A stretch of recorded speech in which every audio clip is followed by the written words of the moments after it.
Okay, let's make mention also here, because I didn't take it apart and I certainly need to now. You'll notice that the head bolts are, they're all the same head size, but see these? They're taller. They're a little bit longer because you've got four that were raised up a little bit. So those four bolts are slightly longer. They're far left. They're a little bit longer than the rest of the head bolts, and then of course these two are different as well. Fairly long bolts, the two really long ones that go in the end. But you've also got four other ones that are a different length because of the spacing. So keep that in mind. I did not mention that in the teardown video, but it's very obvious going back together. Before I even got started, I could see there's four of these that are going to be longer. So there you go. Okay, so torque them, 34.3 Newton meters equals 25.298 foot-pounds. I just set my wrench to 26. You can set yours to 25.5 or so if you want. But all of them are torqued except these two. And they are the last two in the sequence for obvious reasons. Can't do it till it gets in the ski. So that's done. I can't put these covers on yet, or they would be on already. But I can go ahead and do my reeds, put my flywheel back in, not forgetting your woodruff key that fits in there. I've already put the, you put sealant on the threads and put this back on. I guess you can use blue Loctite, but it also helps if you take that groove and put it all the way top dead center like that, so your woodruff key does not fall out. This tightening, I always just take a wooden dowel with a hammer, tap it on. The way the engine runs, it will tighten that as it runs. So no need to dog tighten that PTO coupler. Just twist it on, get you a piece of wood with a rubber hammer or a hammer. Don't ever beat on this. It's aluminum, you will break it. My very first one, I did try to take one off, tapping it, it broke. I had to order another one. So don't do that. Okay, I put the reed cages on. Remember, the one in the middle is shaped differently, so it's kind of hard to get it confused. The other ones will only fit one direction so that no ear is sticking out. You've got, 6 Allen bolts on each one of these, so a total of 18. And then 4 10mm bolts that hold these. You run the 10s in to hold your piece in while you put the rest of everything in. But the 4 10s will line everything up for you. 78 inch-pounds torque on all of these. And remember, we have an air box that fits on here. So you've got these 2 brackets that have got to go on underneath these end bolts. And the pieces that they held were up, so you can't accidentally get the brackets in the wrong position, because each one of them has to hold something in the up position like that.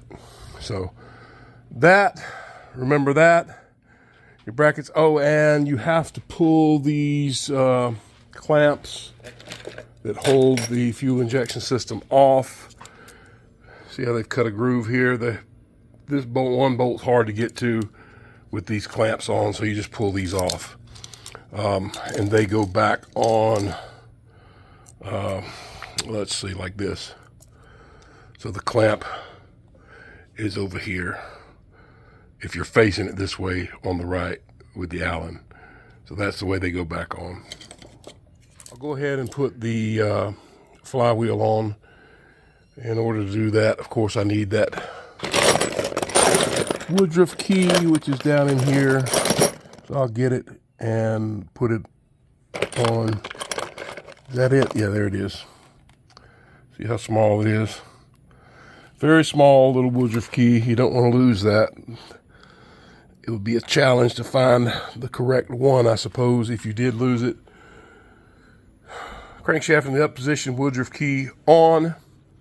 Then you put your flywheel on. Remember this one, most engines, when you build these, you've got to put the Bendix in place before you stick the flywheel in, you know, like this.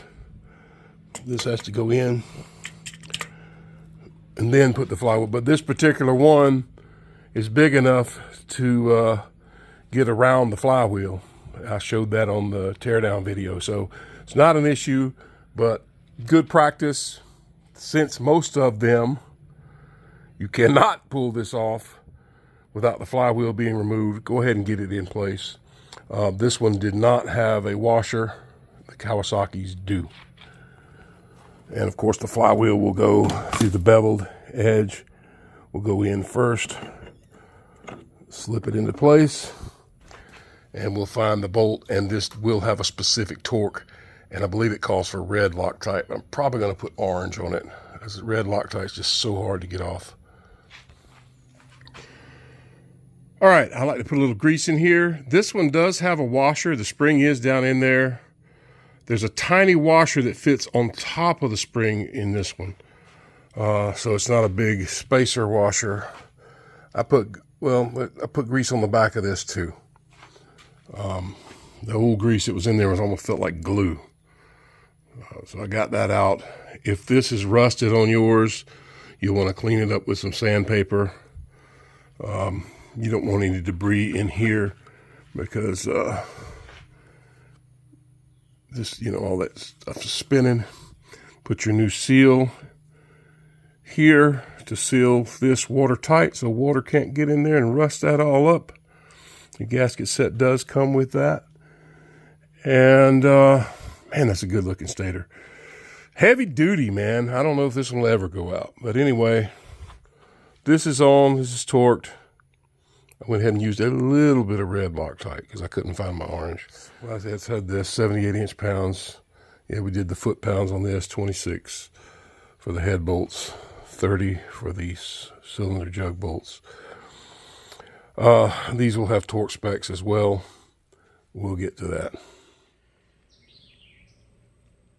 Okay, the what would pass for a timing cover on a car is actually the stator cover on this is on all 8 bolts, remembering that some of those are a little shorter because of the size of the casing. I've mounted this bracket back on. It's 4 bolts. JB welding this sensor on there in lieu of a helicoil or messing with the insert. Hopefully it'll still function and read temperatures or whatever it's supposed to do. I'm not going to worry about it too much. The head is on 26 foot-pounds. Not going to bolt the exhaust on yet because I'm waiting for my wave eater clips. They're going to be in tomorrow. I'll be able to install the wave eater clips and finish the power valve section, and then I can bolt the exhaust on. This is going to take 24 hours. I did not get JB Quick. I used regular JB, mixed up a very small amount to fill my hole, and I'm holding it in place to dry. What else? I've got my new gasket for my oil pump in place, ready to go.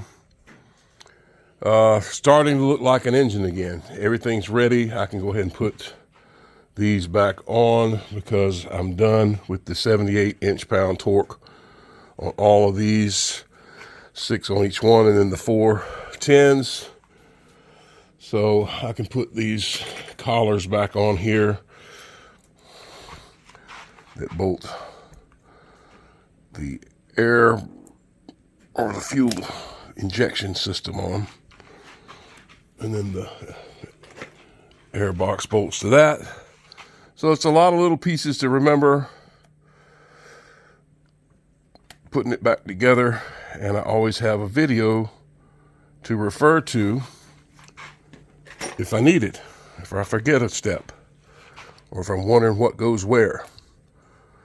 Always got that video, so keep that in mind when you take things apart. If you make a video, it might just save your work, that video. And those go on that side like that, so you can access them easily. Pretty much, it's a done build. Everything does turn. You can feel the compression even with the plugs out. B R8 ES. I mean, you could run 9 ESs in here too, I suppose. My sticker that tells you which one is gone. Looks like it says an ES11 for this one. 9 ES11 maybe. Can't really tell. I'll look it up. It had to be the standard BR8 ES is in it. Now, ES11 is an extended reach plug. So I'll look up what the specs call for and put it in the video. So I'm done. I'm going to cover my engine up so nothing gets into it while everything is drying.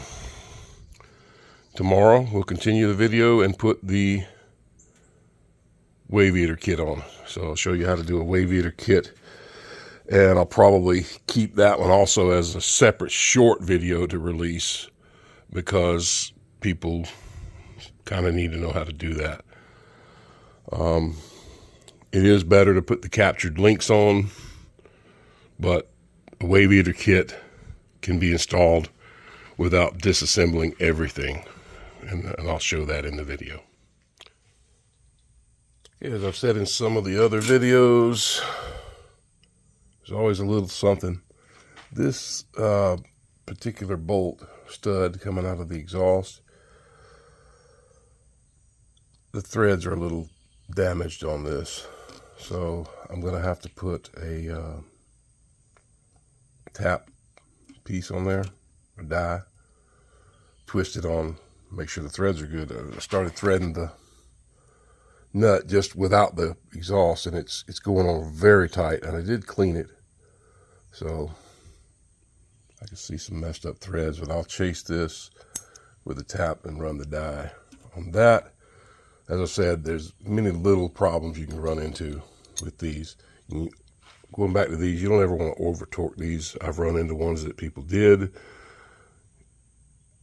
You strip out that aluminum very easily under these tins. So 78 inch-pounds, be done with it. And that's really not that tight. It's certainly not as tight as you could get them. But yeah, you got to take care of little issues like this before they become bigger issues. So got to do a little tap and die work. And I'll go ahead and get this other one that didn't come out. The stud didn't stay in. I'll do the 2-nut method on this, get that off, put this back in the cylinder with red Loctite, so maybe it'll hold for the next guy. Just taking care of the little things. Okay, almost done with the engine. Putting on the few final pieces before it's time to get it over, lift it up, and set it to put it all back together. One of the things that I will do with this one, I believe, is a pressure test, which means I gotta plug in my spark plug holes, leave one open, be able to plug all of these off with something, build a plate to go here to plug this off, pump it up, check for leaks. That's what you're supposed to do with any of your two-stroke builds. Test them, pressure test them, you just leave it sitting. ERICKSONS Machine and Performance channel has a very good video on how to build your own leak down pressure tester for this exact purpose. So I'll try to find that video and leave a link to that video in the description at the very least. And I know there's a way to put links on videos. I've never done it, so maybe I'll figure out how to do that. But 29 foot-pounds for your exhausts, all of those. We'll get to these later, but I did want to see how this one's been filled up already. This is a problem we have in Georgia, probably every southern state. I don't know whether y'all have it up north or not, but I can show you my jugs. See how the little daubers fill up all the holes? Any hole they can find, they'll fill it up. They will fill it up. I've seen them fill up these spark plug boots. And the reason I make mention of that is because let's say you have a boat sitting out in your boat dock or whatever you keep your boat in, and those daubers fill up the weep hole on your engine. Well, then that water's not going to circulate through your engine like it's supposed to, and it can cause your engine to overheat and ruin your engine. Keep that in mind. If you live down here in the South, I've seen it happen to people. The daubers will fill that weep hole up, stops it up in there. So usually those engines just have a little rubber wheel that's turning and spinning that water for a water pump. So be mindful of that when get your boat out of storage or whatever. These dirt daubers can ruin your day with an engine. So again, all these, the 14 millimeters, 29 foot-pounds. You got this little bracket. It's got two different length bolts on it, a short one and a long one. It goes right here. Tighten it down. It's two 14s. It's got to be on there to bolt the exhaust to when you get the engine set back down in. Of course, I've got to get new plugs. But yeah, I think I am going to build me a little thing and do a pressure test.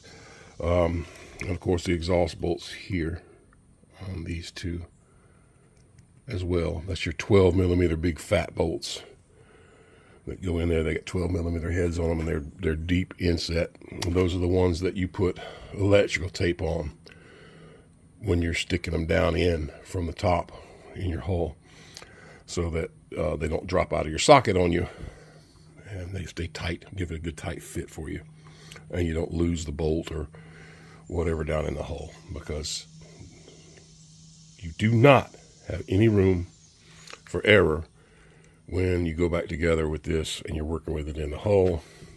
You just, you don't want to drop stuff when you're putting it all back together. So I got to clean up Mr. Dauber's handiwork here. Of course, I'll have to probably dig it out and blow it out there. I'll have to cover this up because I don't want bits going down in through my exhaust, even though it is the exhaust. It's a new build. I don't want to start out with trash in my engine. So that's about almost it. Probably finish up the build video. The next video will be the engine installation videos series for this. Putting the oil pump back, all that good stuff. We'll get to that in the next part of this video. I am putting links in the description for the products that I'm using now, because people ask me, where'd you get this? Where'd you get that? Where'd you go to the description section of the video? Look in the links. You'll see what I used. And you can click on the link and buy through that. Give me a small commission from Amazon affiliate links. Help out the channel. It doesn't cost you any extra to do that. And you can buy through the link, even if you don't want to buy any of the stuff that I'm featuring. You can buy anything from Amazon. So that's that.